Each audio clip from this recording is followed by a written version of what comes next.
बिहारमधील जातीय जनगणनेनंतर नितीश सरकारने आरक्षणाची व्याप्ती 15% वाढविण्याचा निर्णय घेतला आहे।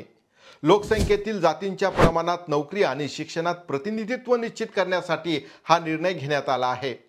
2019 मध्ये 103व्या घटना दुरुस्ती अंतर्गत आर्थिकदृष्ट्या दुर्बल उच्च जातींसाठी EWS 10% आरक्षण दिल्यानंतर सर्वोच्च न्यायालयाने निर्धारित केलेली कमाल 50% कोटा मर्यादा आधीच ओलांडली आहे।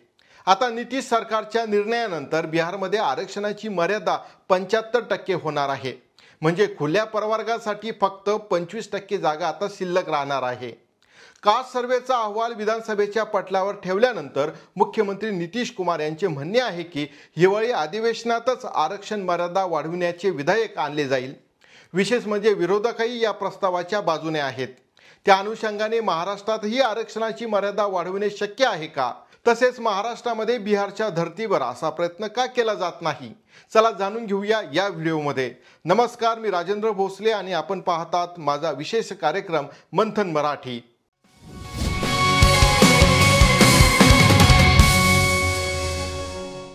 मित्रांनो, सध्या बिहारमध्ये EWS वगळता SC, ST, OBC आणि EBC यांना मिळून 50% आरक्षण आहे। हा आरक्षणाचा फॉर्म्युलाही नितीश सरकारने ठरवला होता। या सूत्राअंतर्गत अनुसूचित जातीसाठी 16%, अनुसूचित जमातीसाठी 1%, मागासवर्गीयांसाठी 30%, यामध्ये मागासवर्गीयांसाठी 12% आणि अत्यंत मागासवर्गीयांसाठी 18% असे एकूण 30% आणि मागासवर्गीय महिलांसाठी 3% अशी आरक्षणाची तरतूद आहे। अशा प्रकारे एकूण आरक्षण 50% होते। प्रस्तावित नवीन फॉर्म्युलामध्ये SSC साठी 20%, ST साठी 2% आणि मागासवर्गीयांसाठी 43% आरक्षण दिले जाईल। अशा प्रकारे एकूण आरक्षण 50 वरून 65% पर्यंत वाढेल। त्यातही EWS चे आरक्षण म्हणजेच 10% आरक्षण यापेक्षा वेगळे असणार आहे। म्हणजेच बिहारमध्ये नवीन फॉर्म्युल्यानुसार एकूण 75% आरक्षण असणार आहे। हे आरक्षण इंदिरा साहनी खटल्यातील सर्वोच्च न्यायालयाच्या ऐतिहासिक निर्णयाने निर्धारित केलेल्या 50% मर्यादेच्या दीडपट असेल। साहजिक या नव्या आरक्षण व्यवस्थेला न्यायालयात आव्हान दिले जाण्याची शक्यता आहे। नवीन आरक्षणाचे सूत्र न्यायालयीन पुनरावलोकन कक्षेच्या बाहेर ठेवण्यासाठी नितीश सरकार घटनेच्या 9व्या अनुसूचीचा मार्ग स्वीकारण्याची शक्यता आहे। विधानसभेच्या हिवाळी अधिवेशनातही याबाबतचे चित्र आता स्पष्ट होणार आहे। तथापि EWS आरक्षणानंतर आरक्षणाची कमाल मर्यादा आधीच 60% पोहोचली आहे आणि तामिळनाडूसह अनेक राज्ये आहे जेथे आरक्षण मर्यादा आता 60% सुद्धा अधिक झालेली आहे। मित्रांनो, काय आहे इंदिरा साहनी प्रकरण ते समजून घेऊया। इंदिरा साहनी प्रकरणात सर्वोच्च न्यायालयाने आरक्षणाची कमाल मर्यादा 50% निश्चित केली होती। सुप्रीम कोर्टाने इंदिरा साहनी आणि इतर विरुद्ध भारत सरकार 1992 या खटल्यात ऐतिहासिक निकाल दिला होता। 9 न्यायाधीशांच्या घटनापीठाने 6-3च्या बहुमताने जात आधारित आरक्षणाच्या कमाल मर्यादेवर रेषा काढली, जी 50% जास्त असू शकत नाही असे म्हटले आहे। 1991 मध्ये केंद्रातील तत्कालीन PV नरसिंहराव सरकारने आर्थिक आधारावर सर्वसाधारण वर्गासाठी 10% आरक्षण देण्याचा निर्णय घेतला होता। त्याला इंदिरा साहनी यांनी न्यायालयात आव्हान दिले होते। या निर्णयाचा प्रतिकार करण्यासाठी 1993 मध्ये तामिळनाडू सरकारने राज्यघटनेच्या 9व्या अनुसूचीची मदत घेतली आणि शैक्षणिक संस्थेमधील नोकऱ्या आणि प्रवेशांमध्ये कमाल आरक्षण हे 69% वरती नेले। 18% SC, 1% ST, 20% सर्वात मागास जाती म्हणजे MBC म्हणजे मोस्ट बॅकवर्ड क्लास आणि इतर मागासवर्गीयांसाठी म्हणजे OBCसाठी 30% आरक्षणाची तरतूद आहे। इतकेच नाही तर तामिळनाडूमध्ये अल्पसंख्याक समाजाला OBC कोट्यात आरक्षण देण्यासाठी सुद्धा तरतूद करण्यात आलेली आहे।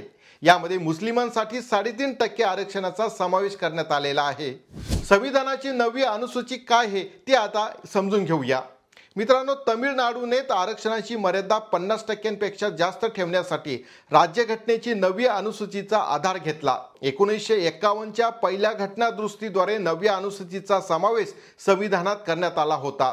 घटनेच्या कलम 31A आणि 31B अंतर्गत त्यात समाविष्ट करण्यात आलेले कायदे हे न्यायिक पुनरावलोकन कक्षेबाहेर ठेवण्यात आले आहेत, म्हणजे त्यांना न्यायिक पुनरावलोकनापासून संरक्षण आहे।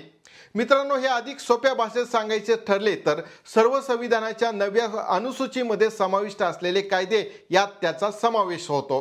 मित्रांनो, त्याचे न्यायिकदृष्ट्या पुनरावलोकन केले जाऊ शकत नाही, म्हणजे सर्वोच्च न्यायालय किंवा उच्च न्यायालयाद्वारे त्यांचे पुनरावलोकन केले जाऊ शकत नाही. त्यामुळे आरक्षणासंबंधीचे कायदे संविधानाच्या नव्या परिशिष्टात समाविष्ट करण्याची मागणी अनेकदा केली जाते.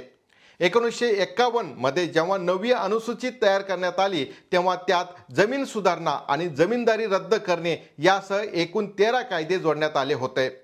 किंबहुना स्वातंत्र्यानंतर भारतात जमीन सुधारणा सुरू झाल्या तेव्हा त्याला यूपी, मध्य प्रदेश आणि बिहारमध्ये कायदेशीर अडथळ्यांना तोंड द्यावे लागले होते. त्याला न्यायालयात आव्हान सुद्धा देण्यात आले होते. मार्च 12, 1951 रोजी पटना हायकोर्टाने बिहार जमीन सुधारणा कायदा कलम 14 विरुद्ध ठरवून घटनाबाह्य घोषित केले आहे. हा निर्णय मोडीत काढण्यासाठी केंद्रातील तत्कालीन पंडित जवाहरलाल नेहरू सरकारने घटनेतील 9वी अनुसूची समाविष्ट करून न्यायिक पुनरावलोकनाच्या कक्षेतून बाहेर काढले.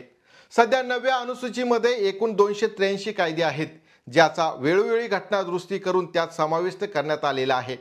महत्त्वाची बाब म्हणजे कोणताही कायदा असंवैधानिक ठरवला गेला असेल आणि घटनादुरुस्तीद्वारे तो 9व्या अनुसूचीमध्ये समाविष्ट केला गेला असेल तर तो कायदा लागू होईल. आता आपण देशात आरक्षणाची स्थिती काय आहे ती एकदा समजून घेऊया. केंद्र सरकारच्या नोकऱ्या आणि शैक्षणिक संस्थेमध्ये ओबीसीसाठी 27%, एससीसाठी 15% आणि अनुसूचित जमातीसाठी म्हणजे एसटीसाठी 7.5% आरक्षण देण्यात आले आहे. हे सूत्र विविध राज्यांमध्ये भिन्न सुद्धा असू शकते. मित्रांनो, 2019 मध्ये 103व्या घटनादुरुस्तीद्वारे EWS साठी 10% वेगळे आरक्षण प्रदान करण्यात आले. अशा प्रकारे केंद्रीय स्तरावर आरक्षणाची कमाल मर्यादा 60% झाली आहे. राज्य सरकारे राज्यातील लोकसंख्येनुसार एससी, एसटी आणि ओबीसीसाठी आरक्षण बदलू शकते. केंद्रीय स्तरावर खुल्या प्रवर्गासाठी फक्त 40% जागा उरल्या आहेत, ज्यात सर्वसाधारण प्रवर्गासह मागासवर्गीय, एससी आणि एसटी यांचा सुद्धा समावेश होतो. देशातील कोणकोणत्या राज्यामध्ये आरक्षण आधीच 50% पेक्षा जास्त आहे ती माहिती आता समजून घेऊया. मित्रांनो, EWS आरक्षणापूर्वी काही राज्यांमध्ये कमाल कोटा 50%च्या वर आहे. यापैकी बहुतेकांना न्यायालयात आव्हान देण्यात आले. सर्वात मोठे उदाहरण म्हणजे तामिळनाडूचे आहे, जेथे 1993 पासून 69% आरक्षण लागू आहे. महाराष्ट्रात सध्या मराठा आरक्षण आंदोलन जोरात आहे. सुमारे 2 वर्षापूर्वी म्हणजेच मे 2021 मध्ये सर्वोच्च न्यायालयाच्या घटनापीठाने मराठा आरक्षणाबाबतचा महाराष्ट्र सरकारचा निर्णय घटनाबाह्य ठरवला होता. मराठा आरक्षण हे इंदिरा साहनी खटल्यात 9 न्यायमूर्तींच्या खंडपीठाने निश्चित केलेल्या 50% आरक्षणाच्या कमाल मर्यादेचे उल्लंघन असल्याचे न्यायालयाने स्पष्ट केले होते. या प्रकरणी सुनावणी दरम्यान सर्वोच्च न्यायालयाने म्हटले आहे की जर आरक्षणाची 50% मर्यादा नसेल तर समानतेच्या अधिकाराचे काय होणार. खरे तर महाराष्ट्र सरकारने 2001 मध्ये एक कायदा केला ज्याने नोकरी आणि शैक्षणिक संस्थेमधील आरक्षण 52% पर्यंत वाढविले होते. 2019 मध्ये 10% EWS कोट्यासह महाराष्ट्रातील एकूण आरक्षण 62% झाले होते. परंतु सर्वोच्च न्यायालयाने मराठा आरक्षण घटनाबाह्य ठरवून रद्द केले.